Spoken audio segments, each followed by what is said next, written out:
A great opening doesn't ease you in, it drops you somewhere specific and trusts you to orient yourself. And the best ones do something more precise than that. They tell you exactly what kind of experience you're about to have without explaining anything. In the first 2 minutes of a film, a director is making a contract with the audience.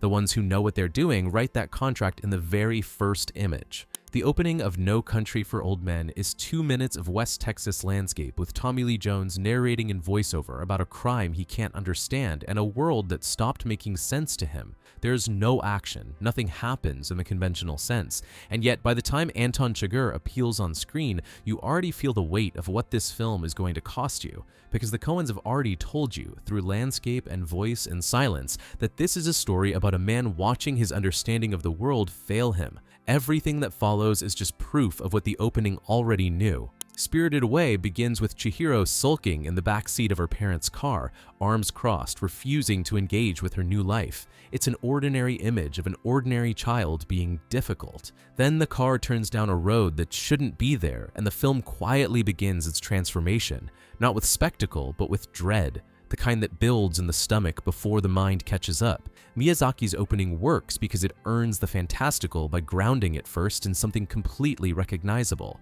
You're with Chihiro before anything strange happens, which means when strange things happen, you feel them through her instead of watching from outside. Berserk's 1997 anime opens mid-story, with Guts already worn down and mercenary and brutal, moving through a world that's clearly already cost him everything, and it gives you nothing by way of explanation. No backstory, no context, no reassurance that this will make sense soon. It just shows you who he is now and trusts that the question of how he got there will be enough to hold you. It is enough. The opening creates a gap, and the entire series is the slow, devastating process of filling it. There Will Be Blood opens with roughly 15 minutes of silence. Daniel Plainview alone in the earth, mining by hand, breaking his leg, dragging himself out, recovering, going back.